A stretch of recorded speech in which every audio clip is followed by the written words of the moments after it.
King of Podcasts proudly presents The Broadcasters Podcast, a weekly media commentary talking about traditional and digital media headlines and talking to the content creators out front and behind the scenes. Here is the King of Podcasts. Welcome to episode 130 of the Broadcasters Podcast. I will not be doing another series of objectivity in journalism where I'm basically just getting a little bit outraged on the kind of media that's going on out there that we're being subjected to. I'm going to leave that to bed for today because I have other things to talk about here on the program. First off, I want to go and talk about some changes right now post-pandemic in several different media sectors. Notably, we're going to talk about the areas of motion pictures or the film industry, playlists when it comes to music, and podcasting, because a lot of things are being played out right now. A few stories are going to bring up in the deal. We'll bring all that up come here on the program tonight. Also, I have a featured interview, a two-part interview I'm going to begin for all of you tonight with a very talented, lovely, and just really was a really wonderful guest that I had on during the start of the pandemic, because I remember recording a lot of interviews in that first couple of weeks right after the state of emergency was being declared. And I remember I just went through and every Saturday and Sunday, I was just rolling through, putting out multiple interviews together, just recording and producing like crazy. And I still have interviews I have not yet played for you. I'm going to have a few more left. I want to go and give you a little heads up of what's going on with the interviews. So I have one I'm going to tell you about in just a second. But the other two I have, I'm going to be playing for you in a few weeks, which will round out the month of July, will be Jim Costa of Jim Costa Films, doing a lot of work in camera work. And when it comes to YouTube videos, we're going to have him on very shortly. And also the founder of Vet TV, Donnie O'Malley. I have that interview also scheduled to go. I will have those interviews very soon. Again, we're just playing them in two parts because of how it's going on. And if you know of anyone that wants to be interviewed on the Broadcasters Podcast, there's anything you want to talk about here on the program, I open the platform to all of you. So please go ahead and reach out to my website, broadcasterspodcast.com. You can find out all the different ways to hit me up on social media, or you can email me, kingofpodcasts@yahoo.com. Again, kingofpodcasts@yahoo.com. Also have a special thing that I set up for helping to support the program, and a lot of things I want to do when it comes to, being an advocate for the media industry, as I try to do each and every week. I have created a donate button. In the donate button now, it used to be a PayPal link, which, not everybody has PayPal, and that's fine. But if you'd like to donate and you have cryptocurrency, then I recommend, and I would highly, implore all of you to please go ahead and consider using your cryptocurrency, whatever kind of, crypto that you have that you're able to go ahead and pass along. I'm accepting Bitcoin Cash, DAI, Ethereum, Litecoin, and US dollars. So feel free to go ahead and donate. You can go and look for the link. Just look for the donate button at broadcasterspodcast.com. It's right there, broadcasterspodcast.com. At the very top of the menu, you'll see the donate button. Please feel free to go ahead and click on that and donate if you can. Because if regular bucks don't do, cryptocurrency can. And I really appreciate any kind of donations you could offer. My guest coming up in a few minutes is an international model turned actress who started her career at the age of 12, producing viral campaigns for mega brands in addition to her own short films and web series. She's been working for over a decade in Hollywood, and she has got a lot of hats she's been wearing. She's a model, actress, and also producer. So she's also been filmmaking herself, not only in front of the camera, but behind the camera. She produced and directed a feature-length documentary called YouSlut, and she now hosts the podcast No Filter Friday on Public House Media. We'll talk all about that with her, and a really great career about her coming up later on in the program. Rachel Ann Mullins will be joining me on the program very shortly. I hope all of you are, when you're looking forward to that, just remember, if you're looking for the interview, it'll probably be about 20-25 minutes in. I understand if you want to go skip through the other part. And also down the line, I'll also put it up on the YouTube channel where you can actually catch the entire interview without commercials. I also like to go and do that where once I've run on the program after a while, I'll put the entire interview up commercial free for everybody to check out for themselves at my YouTube channel, which you can connect through broadcasterspodcast.com. If you want to just look for it direct, search King of Podcasts, or the actual link is youtube.com/J BRASCO951. That's how you find it. Let's go move along now into the news, because there's a few things we're going to bring up that are really interesting. Now, you might know during the program I have talked about AMC theaters. And the reason I talk about them is because it is very important to see that the movies come back. I think it's very important to go and see that the movies come back because, much like we might not see sports, even some fall sports right now are not looking to go and make their way back, it looks like. And then we're also seeing the same thing with Broadway, not looking to come back until 2021 at the earliest. So for any live entertainment, and then music and concerts, so something has to go and bring people back together to watch entertainment. And what it looks like is the movies will be our first opportunity to get that. It might not be the biggest kind of showcase, but it will be something. And most importantly for AMC Theaters, which is the largest movie theater chain in the world and the United States, they have to do something in order to keep themselves afloat. And being 4 months without any revenue has hurt them a lot. So that's what they have to go and do here. So AMC Entertainment has now set themselves up in a financial deal, a debt deal that will ensure solvency into early next year. So they're putting debt and some bonds in to help themselves stay solvent until next year, when they will absolutely have a chance to make their money back to their debt holders, to the equity firms that hold, a stake in them, namely Silverleaf. And so we're seeing what happens with that. Here's the story behind it. And the reason I say this is because I own stock in AMC Theater quite a bit. So I'm really banking on the fact that when I bought in around, $4.12, I'm hoping that it really makes its way back. And because of the fact that we're actually working a deal to get some more clearance, some more financial runway to keep themselves afloat and keep themselves solvent, that was important. Seeing that the movie theaters are going to stay stuck to July 31st as their opening date. Same thing for Regal, same thing for other movie theaters. That's great. So I love to see all that happening. That's very important. And I'm just hoping for it. Listen, not only am I going to go ahead and just sit behind and say, man, I hope that the industry does well. I want movies to come back. Well, I'm hoping so much that I am putting money into it, my own dollars, into getting the cause up. So I hope that actually works out. So now the deal is with bondholders that will slash debt by up to $600 million. That will be $200 million in fresh cash and a runway to keep from bankruptcy until 2021, according to Deadline.com.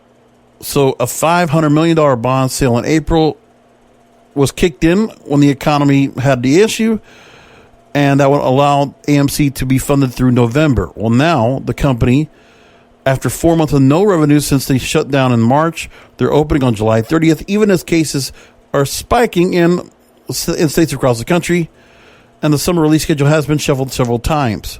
Well, there's been drama that around the restructuring, I would see a big private equity firm and a current AMC bondholder, Silver Lake Partners.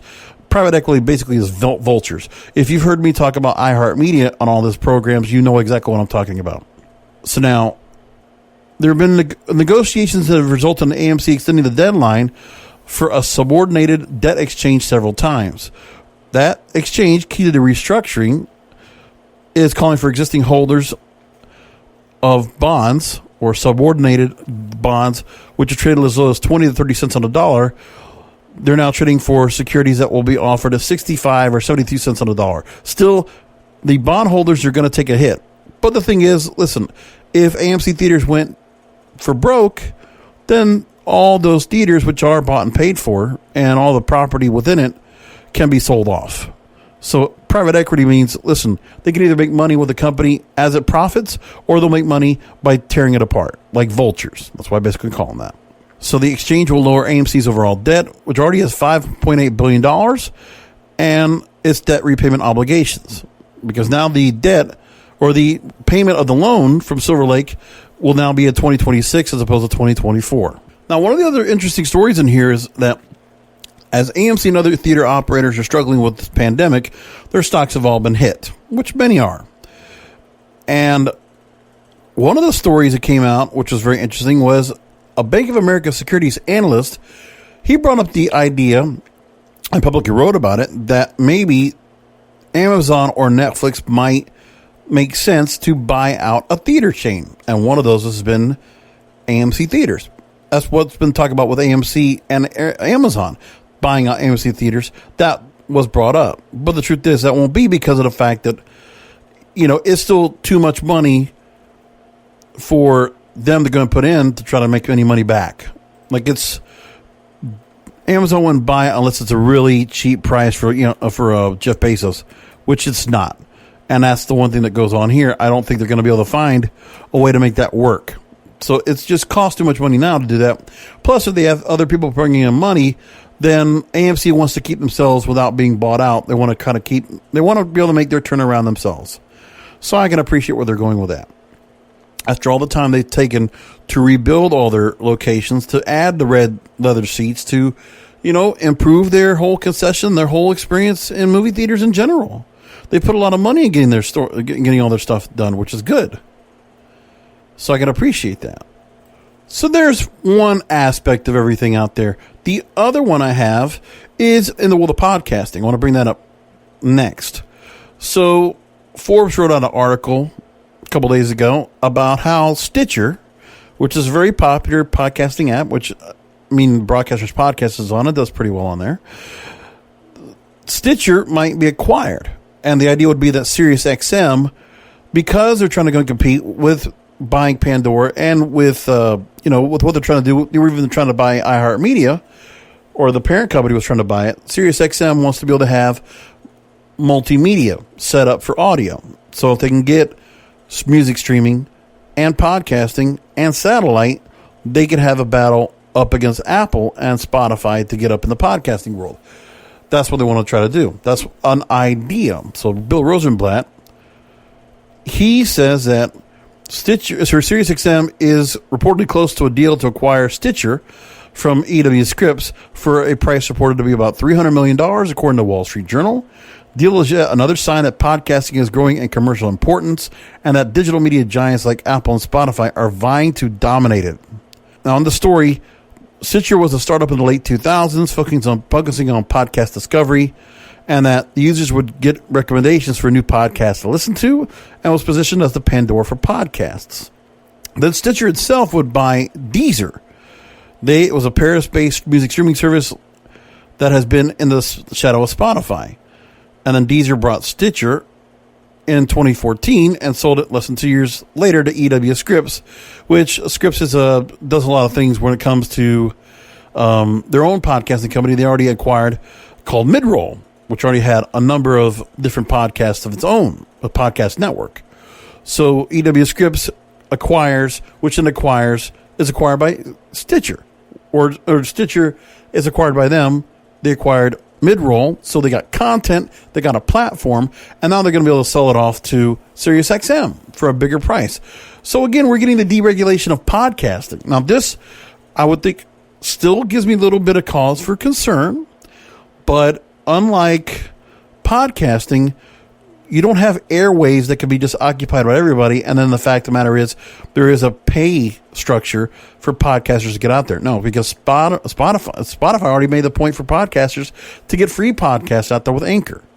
They did that to be a very helpful source.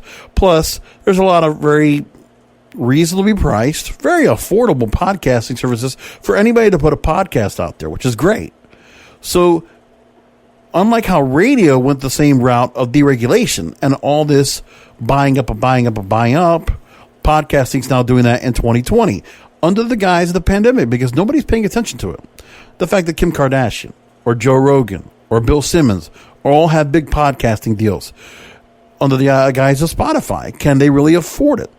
I mean, even the same thing for Midroll for buying a lot of different podcasts that are on their own end, or How Stuff Works being bought by iHeartMedia, which iHeartMedia also is in that race. They might have the most podcasts. They might be going to claim themselves number one in podcasting, but they don't get the kind of revenue that or the kind of praise that Spotify gets, or that SiriusXM gets. To be really honest about it. Now, Stitcher also offered premium services for their subscription service, $5 a month. Premium subscribers will get ad-free feeds of some of Stitcher's own podcasts as well as some exclusive content. And they were early in implementing most of the models that are emerging for podcasting as it becomes more mature. And the podcasting office is reaching mainstream levels, but Stitcher never reached leadership positions in any of these models. Now, Midroll has ad sales capabilities that have gotten competition for technology-based startups such as Acast, but especially from iHeartMedia, which has gotten enormous ad sales from broadcast radio. Or it's a sales force they have, which should be able to go ahead and turn around and make ad sales for podcasting, but they have not done so well. But either which way, Stitcher has had a double-digit market share besides Apple Podcasts, and now Spotify has that distinction. Paid subscriptions to podcasts have not taken off yet, and may never become more than a niche business, at least in the U.S., and as for discovery and recommendations, Pandora is the one. Now, Pandora launched a classification and recommendation engine for podcasts that is analogous to its groundbreaking Music Genome project for music. So SiriusXM's opening up a future for Stitcher and its components. SiriusXM already has the podcasting through Pandora and has a podcast of its own right, but again, taking this just continues along. And I think maybe Pandora just becomes more music streaming as Stitcher becomes the podcasting arm for SiriusXM. That's how I think it works. So some of SiriusXM's shows, which have tens of millions of listeners, could be made into podcasts the same way iHeartMedia and NPR have done with theirs. So Stitcher needs scale to avoid getting lost. And SiriusXM has scale, but it needs a coherent podcast strategy to compete with iHeart and Spotify. SiriusXM's potential acquisition of Stitcher could be the piece it needs, and then it figures out how to put those pieces together. I'm telling you what you do. You make Pandora stay to music, and Pandora keeps the podcasting model, but the strict podcasting model for all the SiriusXM content should be Stitcher, because Stitcher is a better platform, in my opinion, compared to Pandora. I'm just saying.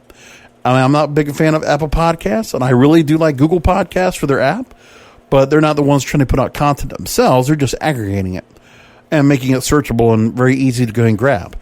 Meanwhile, Spotify is one of the better podcasting apps. Like in general, just for playlists, they just do a really good job. Which leads me to my next story is about the state of playlists. Because people are really interested about that. And I go into Hypebot, which talks about the state of playlists. And this is what they say. Playlists have evolved from a music lover's pastime to an essential area of attention for our artists and groups. And some have posited in recent years they are the new radio, because regular radio is not doing it. Their function is different, and the strategies to secure them more is elusive. But some fear they're changing the way we write songs and that playlists are destroying the album format. Well, they are. And there's no doubt about that. So now they talk about how music became socialized with the launch of Spotify in 2008. That you can follow your friends on the platform, see what they're listening to, and share playlist links on Facebook, Twitter, and then later Instagram. And there goes along the thing. Then playlists growing in importance, they started growing in significance because users began to strategize how to grow followers in their playlists, realizing they could essentially break an artist in the process. Looking at more SEO-friendly playlist titles, how to create the most aesthetically grabbing playlist cover, and how many songs you should place on their list, and more. Then there was Spotify for Artists, and a tool not only for the platform itself, it was a way for artists to now begin thinking about our music. And it was also offering chart information and demographics to analyze, and it was in the hands of every artist that releases music. And it's continuing the evolution of playlists down a path of left brain thinking. Which song is getting streamed most on this playlist? Is it due to its duration, placement on the list, its title? So then there was New Music Friday, which launched in 2014 as New Music Tuesday.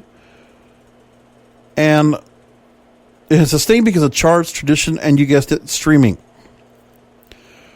And then summer 2018, Spotify began to allow for the submission by artists to their editorial playlists, unlocking the gates to every artist and their team to be considered for editorial placement. But how do we know someone is listening to every single submission? And if they are, for how much of the song? How many songs actually get placed through this method? How many are due instead to label management or personal connections? 40,000 tracks are released on the platform every day. That's astonishing. So playlists in 2020, they are ubiquitous, according to Hypebot. They must be analyzed through the lens of a marketing brain. They are important and as popular as ever.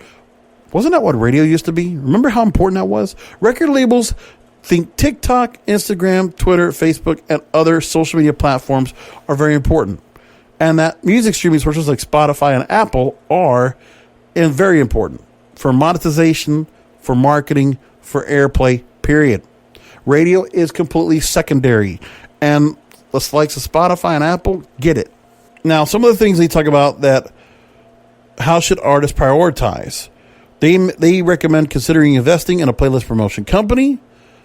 A third party or branded playlist placement would be substantive for the artist strategy.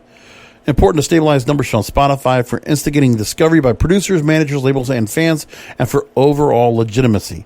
Avoid the scammers, they also say, and evenly allocate budget and strategy to press, touring, and social ads. Now, they say even though securing playlists are very important, and make sure it's not the whole aspect. It's not everything that you're doing. Make sure that playlists pitching are part of your strategy, along with securing blog features, premieres, tours with bigger artists, and social media advertising. And then also be analytical, but be human, because you got to make sure that you're on your path to becoming more strategic and data focused. You don't lose your humanity. So that's what they're talking about more than anything else. And that story also, in the same effect, is the idea of a story I found from Music Radar a couple days ago called "Why Releasing an Album is a Waste of Time." Interesting. Albums, I think, really do well for established artists, the one that were part of the album era. But the album era, I don't think is so much anymore. As we see, listen, the Taylor Swifts of the world can break open and get maybe a million sales digitally, but other than that, not much else. It's kind of hard for them, right? And that's the idea. So now, with that said, here's the idea. It's time to smash the myth of putting out albums. But here are some of the claims that we brought of and how this writer, Mark Clayton, really responds to this. And this is what he says. But if I release an album, I'll get discovered. Before any record label, publishing company, manager, or booking agent will come anywhere near you, they expect you to have a strong national, international following on social media as well as live. And they will be looking for big numbers on your streaming channels. The only way to make the industry sit up and take notice of you is through hard work and being clever. Next point is, but my favorite bands always release albums. Yes, they do. That's because your favorite bands have hundreds of thousands, if not millions of followers, and therefore they can do whatever the hell they want to. Be it a triple concept record on llama colored vinyl or write a release of musical Broadway with the ghost of Jimi Hendrix. Then another thought is, well, okay, then I'll record an album and pay for myself. No, please don't. You'll just spend the year of your life putting everything you've got financially and emotionally into the album for no one to care about, or even though it exists when you release it to deaf ears. Then another argument might be, well, I'll release my own album myself on social media without a label. That's nice, he says, but after you send the leaks to your small group of friends and show it to your mom, you're still back at square one. And then he says, well, the other argument is, okay, smartass, what do I do then? And then Mark here says, focus on releasing singles only. And here are 5 reasons why. Number 1 is workload. Think about the time you would spend on writing an album. 12 tracks plus bonus songs or B-sides. 16 tracks. That could take artists over a year to write and cull songs for an album. Speed and content. Releasing singles gives you the opportunity to release what you want when you want to. Puts you light years ahead of bigger bands with labels, managers, press agents, and marketing teams who slowed them down. Also means your content online keeps growing rapidly. For every single, make sure you accompany it with a video. Videos don't have to be big money productions. They just need to be engaging. Relevance is the next point. Releasing singles means that your songs will be in touch with how you're feeling in real time, which definitely wouldn't be the case if you were writing for an album. You wouldn't see the light of day for another year. Your songs can and will also be relevant to what's happening out there in the big bad world. Number 4, lock and load. To save money professionally, record a bunch of singles at the same time. So you can easily plan a schedule of singles releases across a period of a few months, giving you time and energy to focus on pushing the songs into the public eye on streaming sites, across the internet, and on your social media platforms, giving you more chance of being noticed while building your fan base. And finally, getting reviews. Releasing a full album, hoping for any press, never mind positive press, is like giving someone a 900-page novel and then 5 minutes later asking them what they thought of it.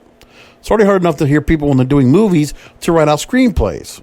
I don't think it works the same for when you're trying to do this for music. I agree with Mark here. As a relatively unknown artist, dropping a full album is just way too much for any reviewer to digest. Make it simple with a single, leave them wanting more. You're lucky if a reviewer will listen to more than 60 seconds of your track, so it cuts the odds right down by giving them less than 4 minutes. And there you go. As for Mark Clayton, he is founding member, singer, songwriter, and bass player for Pitch Shifter, and This Is Menace. He's written and recorded and released 11 albums across 8 record labels, including Geffen, MC, and Sanctuary, toured 30 countries at stadium level, and he's worked with the likes of Iggy Pop, Black Sabbath, Public Enemy, Faith No More, Queens of the Stone Age, Incubus, Metallica, Deftones, Limp Bizkit, Korn, and Ozzy Osbourne. That's pretty good. I'll leave it there. So we'll leave it there. Time for me to go to my featured interview for this week here on the program. Again, it's a wonderful conversation. I really feel like we connected very well, and I had a lot of fun in a 2-part conversation that went about an hour. And I got 35 minutes of my first part of my interview to play for you right now with American model, actress, and producer Rachel Ann Mullins here on the Broadcasters Podcast. Let's go back a few months when I recorded this interview with her right at the start of the pandemic. A whole lot of time to get to know you and understand what were you working on. And I like what you've been doing so far, man. I'm really impressed with all the work you've done, and I'm really grateful to have you on, given all your background. I'm glad we got to do it, got to put it together. It's like we're in like peak podcasting time. Absolutely. I agree. Let me get my microphone all set here. I've got to get this off. All right, here we go. Perfect. So with that said, a couple things I want to let you know. So it's about 55, 60 minutes. I have 10 questions set out. And just keep in mind, if you want to stop for any reason, that there's something that I jump into that, you don't want to take back, or just feel like, any distractions come along, we can stop for any reason. I'm sure you do this yourself, so you know this process just as much as I do. Yeah, been doing it for a while. Yeah, I know. Quite an extensive background. There's some real binge podcasting. I'll make sure to bring it up on the show. All right. Well, if you're ready, I'm all set to go. All right, let's do it. All right.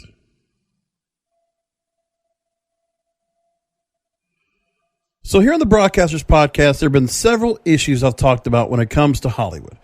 There is the issue of the disruption, which we know now through Hollywood, the digital disruption, streaming media.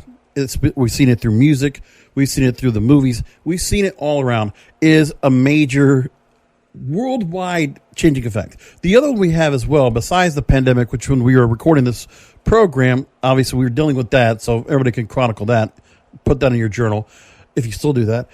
The other thing we've had is the issue of DEI, and I've brought that up here on the show many times: diversity, equality, and inclusion. Now, we're not necessarily going to go into this route with my guest coming up now, but it is important to this aspect because of the area of the Me Too movement.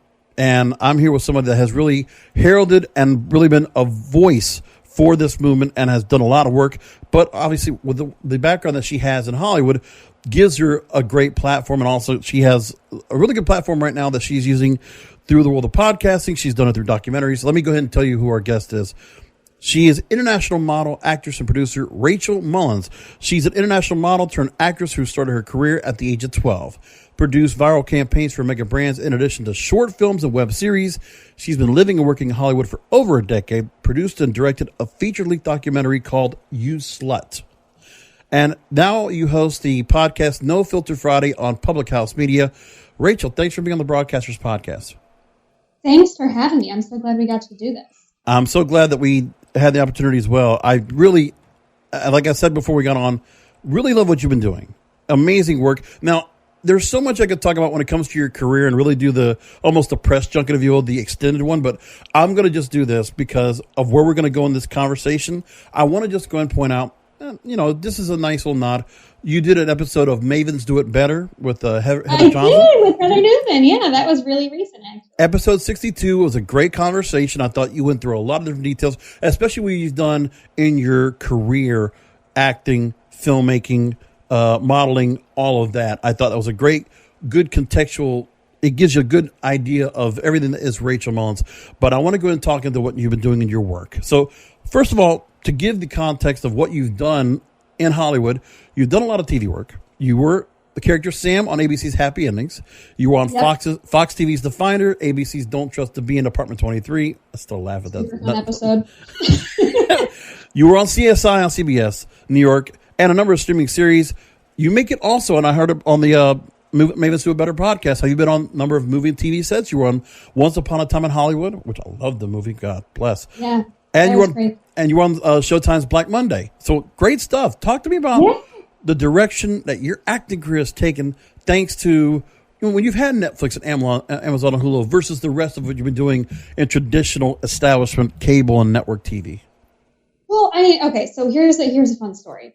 So because I've been working for 19 years now, I get to say things like, we used to shoot on film and there was no retouching. You actually had to look at and right. That has changed over the years, but I actually worked on one of the 7 original Amazon pilots, and which is kind of a cool thing. I was also working on the first movie that was ever made for YouTube, like a legit movie that was actually made for YouTube. Yeah. That was directed by Sebastian Gutierrez. So I got to do some firsts on this like digital front thing, which was really cool. But when I got the call for that Amazon pilot, I was working on the Harlem Shake video for Glee. Yeah. And they're like, hey, do you want to come play Ed Begley Jr.'s like crazy girlfriend that like ties him up? Her name's Debbie. And I'm like, yeah, let's do it. Why not? And I'm like, okay, great. They're like, okay, so it's digital. And I was like, whoa. What are you talking about? Right. I can see that. I mean, I was like, yeah, that was like a new thing. But now, did you also notice the same thing where, okay, in podcasting 10 years ago, I said this story a few times. The Don and Mike show was a nationally syndicated show that was on radio at the time, right after the death of Anna Nicole Smith. And I called into their show, mentioning, and they kind of called me out, asking what do I do for a living, trying to tell them what to do, how to talk about their radio show. And I said I do podcasting. And at the time they said, oh, so you basically work at a McDonald's. Like, that's the kind of respect I had. So I'm imagining that's the kind of respect that you almost felt like, and it wasn't like, maybe it just felt like almost like a devaluing of your craft, but you really didn't know. It's just like you think about like, oh God, what is the set going to be like? Like that's what you're fearing. Like, right. Is there going to be water? Like, what's going on here? Like that's the things that I worry about anyway. Because I'm very happy to be paid in snacks. Like that's fine, but like I'm going to need this to be kosher. So yes. I was like, okay, let's do this. Like we'll see what it's like. And like I love Ed. Like I knew him prior, so like. Okay, cool, let's do this. And I got there, and this set was so beautiful. It was so gorgeous. They spent $3 million on that pilot, which is like, I mean, HBO occasionally spends that much on a pilot, but right. Like, that was a very healthy pilot budget. And everybody was like really, really nice. And this is how I got to meet Jeff Bezos, was that we were all just like sitting in our chairs, like sitting around forever. I think I was like either the martini or the Abby Singer shot of the day, which doesn't surprise me because that happens to me all the time. Mm-hmm. So I was just sitting around in my chair basically all day. And then they paraded like all of the Amazon executives like came through and was like, oh, hi, thanks for being here. We're like, yeah, sure, totally. And I was like, oh, okay, so this is going to be cool. But yeah, but that's what studios do. Like if you ask anybody that works in the studio system, like they just get the best people they can find and then just shower them with cash and hope for the best. Like that. Right. Now, one thing I got noticed too is that, and for myself, I know there's been a number of shows I watched that were ABC Network shows. And I know I passed by Happy Endings and I every so often, and Don't Trust to Be in Apartment 23. ABC Studios always has a kind of like a cookie cutter approach, and they do like to cast certain characters into multiple shows. So in one show, if it doesn't necessarily pan out, they do that and just, okay, let's fit this person back into place. Like, it's what it is. But I guess for me, talk to me about the difference between what you're seeing now in the digital, the streaming media studios compared to what you had in network, because you can see the difference in budget, the difference in sets, the difference in creativity. I mean, traditional television takes forever and a day to make. Like you'll spend years in development. Like that's why I don't even really mess with TV from like a producer standpoint, because like I do not have the time. No. And then like, the shows that just got bought, like just now through pilot season. Yeah. Those took years to develop and they're going to be a complete wash because by the time this is all, it's not going to write itself to a world that we were living in before, but like the world going forward when we're not all locked in our houses, like those are all going to be off the slate. They're going to have to completely. Oh, I mean, and I'm going to ask you about that in a little bit because it's not just the fact that you're going to have this pandemic that's going to hold everything back. Then you also have other things with the labor disputes. And I want to ask you very briefly about that in a little bit. My thing is just that when I look at all of this, I'm just saying to myself, I feel like anybody that's doing anything through Netflix or Amazon or Hulu, they're kind of they're showing up everybody on terrestrial like, okay, you get old guard. You do this antiquated protocol way, like it's still 1970. You're like about to launch All in the Family. No, it's not that way anymore. And I think, it took them a long time to get used to limited series, doing 8, 10, 13 episodes. I'm still surprised there's still 22 and 24 episode runs. CBS can do it because of the audience. It's just an older audience, and that's what works. And, I mean, even with the CBS sets, every show is formulaic. Even Hawaii Five-0, Magnum PI, you can look at all the... those are all procedural. Those are all procedural shows. And they almost look the same. Yeah, and that's how you keep a show on the air. Like stuff like Law and Order that's been on forever and a day, or... Jerry Bruckheimer stuff, all the CSIs, like, and that's great. Like as an actor, like that's like the dream to get a serious regular on a procedural show. You're gonna work until the end of time. Like that's the dream. Absolutely, that's the dream. Now I do want to ask this too about the fact that I always feel like there's something to be said about. Yeah, there is. I think digital streaming is still more of the passion projects, and I think when you have big stars that are just willing to get a lot of cash to go and come in and do a project of their own volition without anybody telling them what to do, I still think the best content for me is still pay cable. I still think your HBOs, your Showtimes, your Stars are putting out tremendous content. You got a chance to get into that environment. Yeah, and premium cable is bomb because they don't necessarily have to abide by like primetime network TV rules.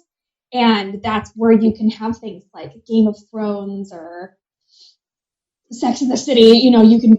Those kinds of places are the kind of environment where you can push a genre forward. There's a really good interview, which is what we should all strive to do in people that are filmmakers or whatever it is that you do. Like, are you like, that's always a question that you should be trying to answer when you're putting something together is how are we pushing this genre forward?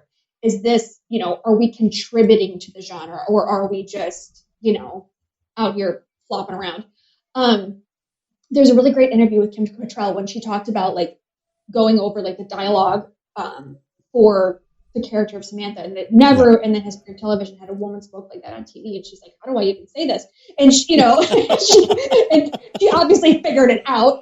But that pushing that those premium cable environments are a place where you can push a genre forward and, lead into the next.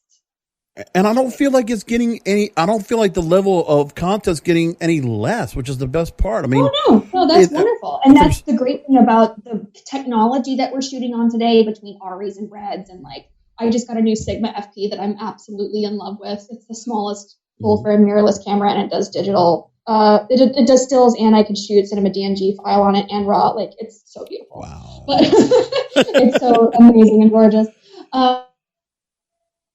Or like the Canon C100, the Canon C200, they shot a lot of the stuff for Ant-Man on those small cameras because they're trying to track these little teeny tiny things, and like an Arri Alexa or a Red Dragon, like in a full cinema rig, just can't get in there.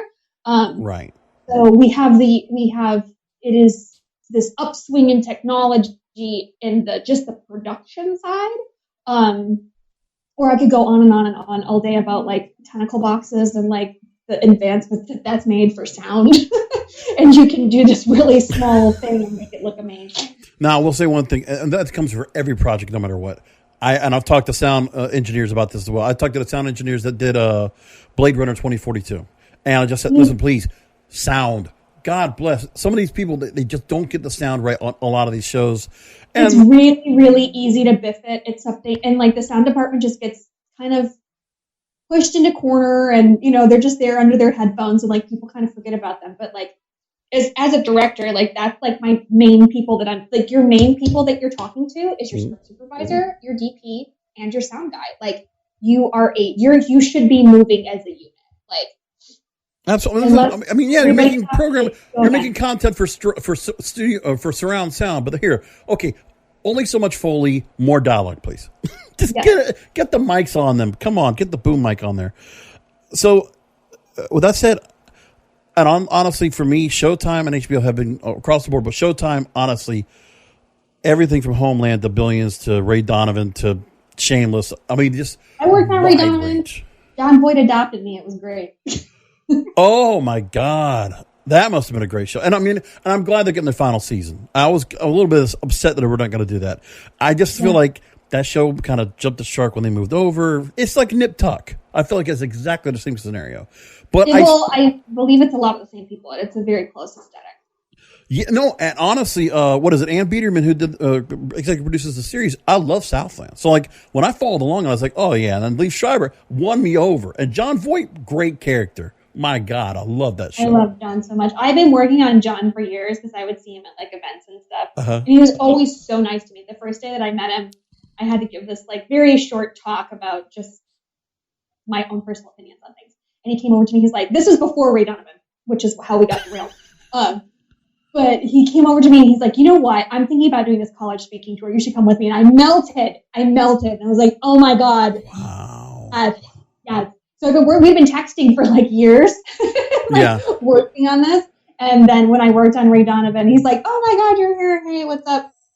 We talked a bunch. And it was the same week that Brad and Angelina were getting divorced. So he was out. There was a position available. Wow. And thanks for Grandpa John. Fantastic. John, Mickey Donovan. That's a hell of a character to play. And also, I always think about like him playing good bad guys because I used to still remember him being that senator in Enemy of the State with Will Smith and Gene Hackman. I still think what a prick role he had in there, but it was really well done. Now, I got to get on. Let me move along here because I can talk about your career for so much, but let's move on to the podcast. You run a podcast called No Filter Friday. It's on Public House Media. Podcast network that aims to improve the quality of conversation on the internet and give a voice to those with something to say. Describing the show, Hollywood, quote, is rife with scandal after scandal. What is held as common knowledge around Tinseltown shocks the public. When the story breaks, the mainstream media only publishes what they think is digestible. So what are the main narratives you hope to bring, that you do bring to light with each episode, the underlying narratives that happen every episode that you do? Most of all, the media does two things. Either they leave out, whether conveniently or inconveniently, they leave out like major pieces of information, or sometimes they just flat out lie about stuff. Yep. Which I think is the Me Too movement has a really interesting relationship with the media because like this would have happened a long time ago had the media ran the story. So like now, because it's making the media money and everybody's, it's really, really great clickbait, they're all into it. But if you drive down Robertson Boulevard, like there's signs that were like the editor of I think it's Hollywood Reporter, like she knew what Harvey was doing and she killed the story on several occasions. And lots of these media outlets killed the story on Harvey, and a lot of other people, Kevin Spacey, Charlie Sheen, lots and lots of these people got, either covered for or the story buried or they just printed flat out lies. I'm so surprised Matt Lauer has not been indicted yet, honestly.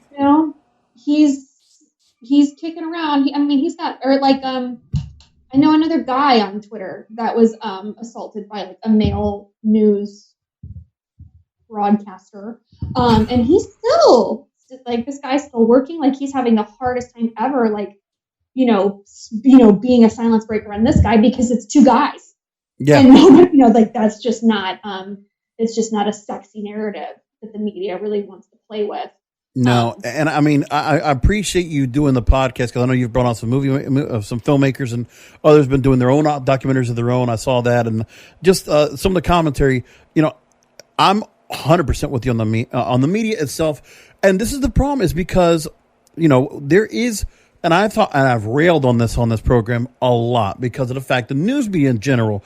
They do not ask the 5 questions: who, what, when, where, and why. They let opinion editorial cloud into it. Now is completely mixed, and for whatever reason, it's the National Enquirer has more integrity than me than any news outlet these days.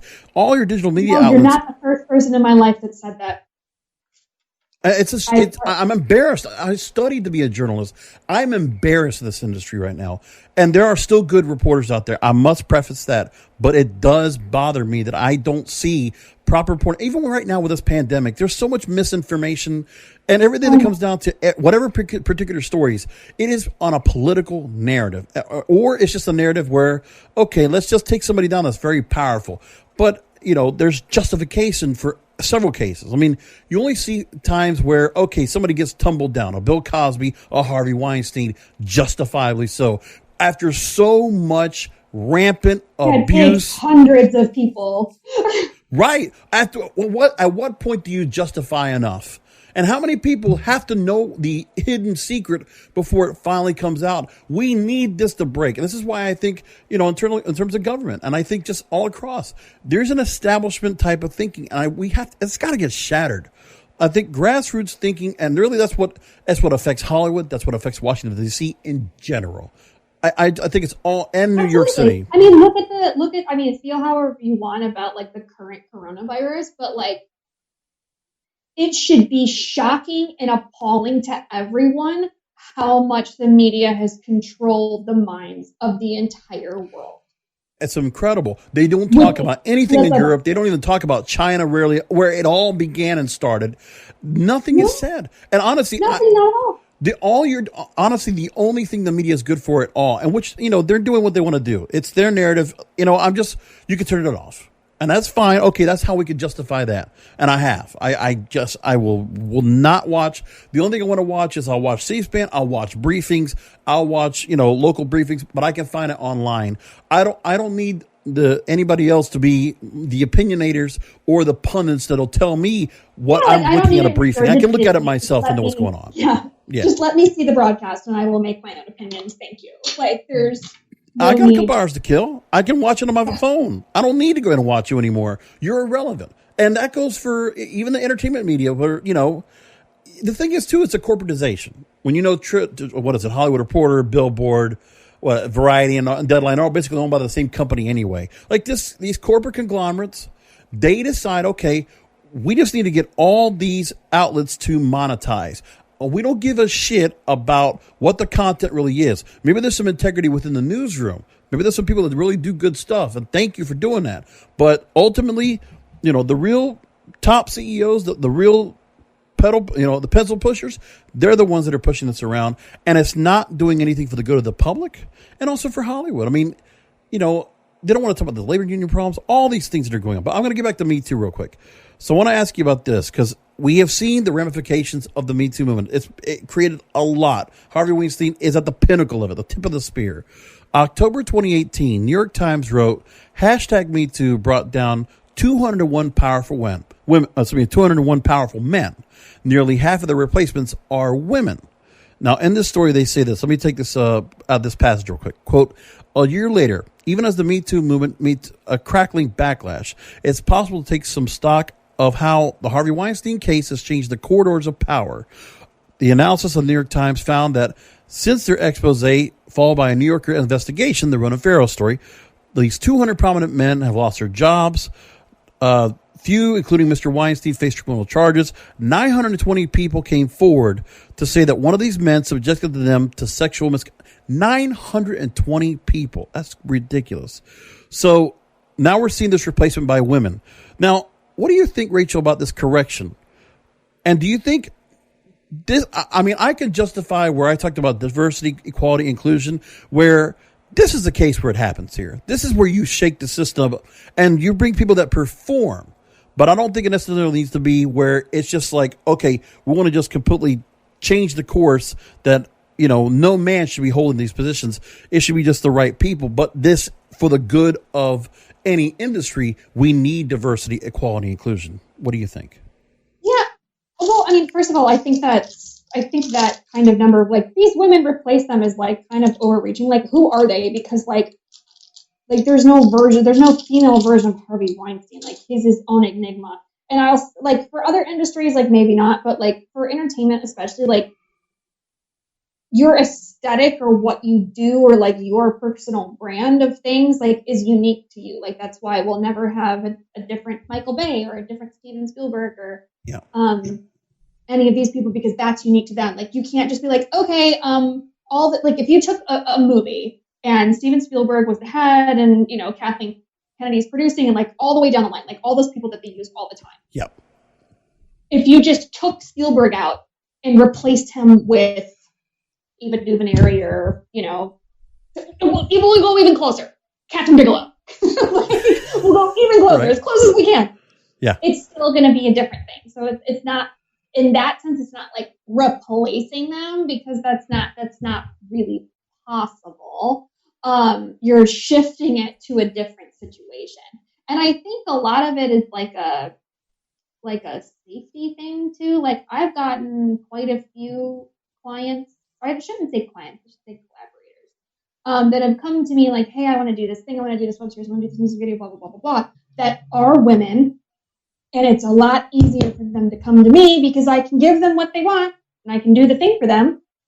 And I'm not like, oh, hey, also show me your tits. Like, you know, like as a matter of fact, they usually end up having to see mine at some point. Like that's, it comes down to, there's a lot of Hollywood moguls. Not me. The old Hollywood is still not gone. There's still a stain left from it, you know?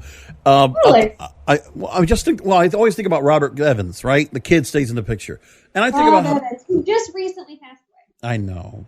Well, I mean, brought a lot of great movies to light. I'll admit, you know, and wow. Yeah, the glass coffee table's still a thing, but you know, yeah, it was there before him. It'll be long after he's gone. No, but I mean, it also is just indicative of the style of the casting couch, that whole concept. But I want to bring this up. This quote about Harvey Weinstein after he was convicted.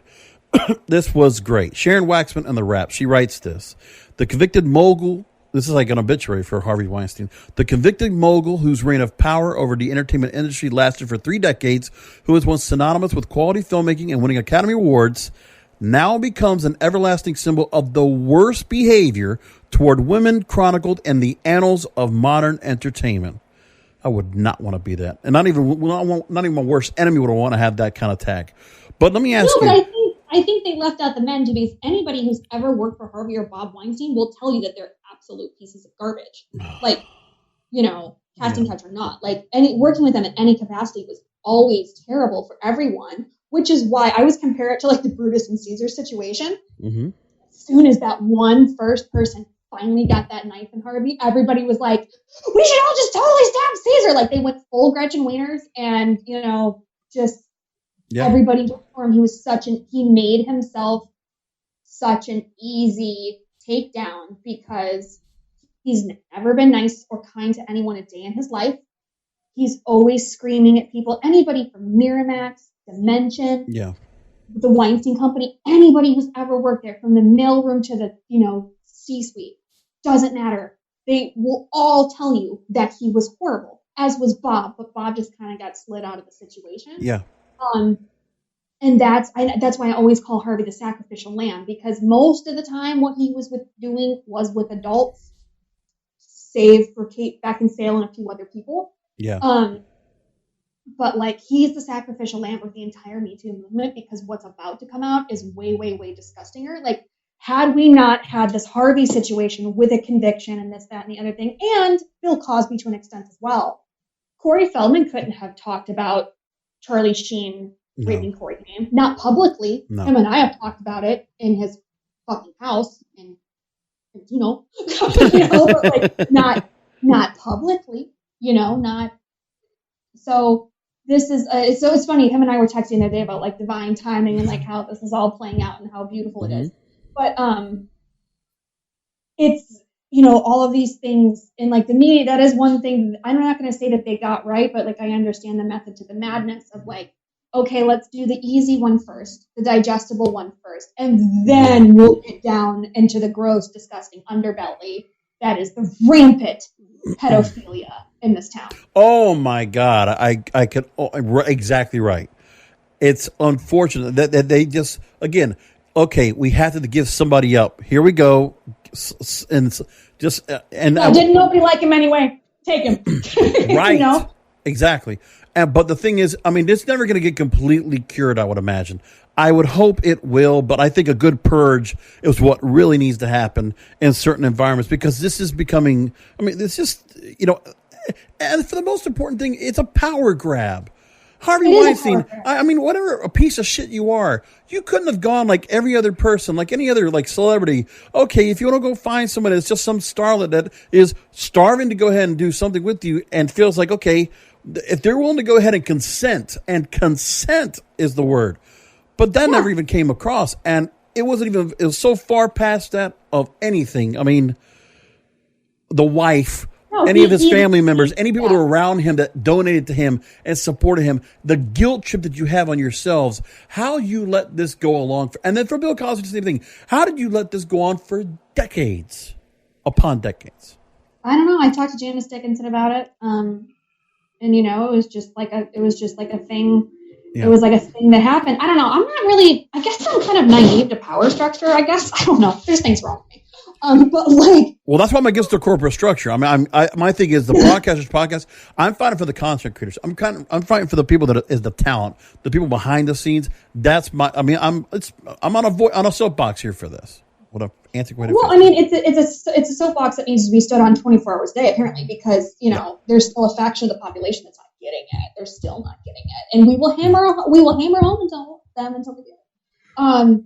But it's a very strange thing, and there's a saying that I picked up, in this movement by all the people that are, constantly talk about that, is that people seem to think that the initial thought of like rape or sexual assault is that it is sexuality that has become aggressive.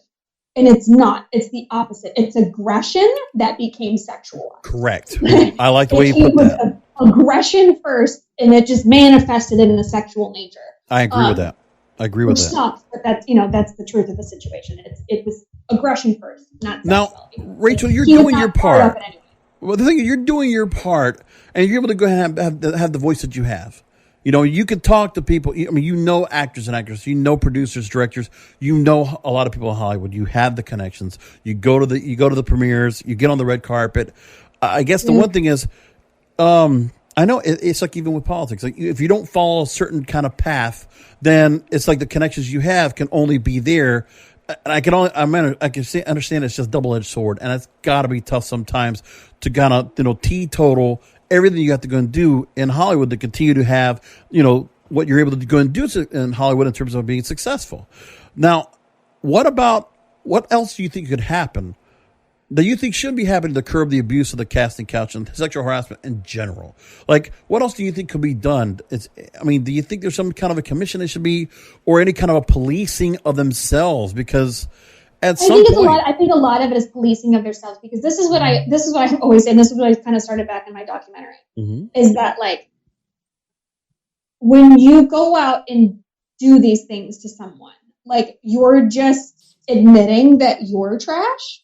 Like, right. If, Harvey Weinstein, I always say that, like, if he was just like a fun dude, if he was even just neutral, like not even that fun, just not a giant asshole, like he would not have had these problems. He had tons of power, every party in the world to go to, tons of money, was making, in a sexy business. Like, had he not been just a slime ball, like just out to hurt people, like that was his thing. He got off on hurting people from a power trip. Like, he would have had people throwing themselves at him. Like, this should not have been like a thing. So this is a terrible comparison, but it just drives it home.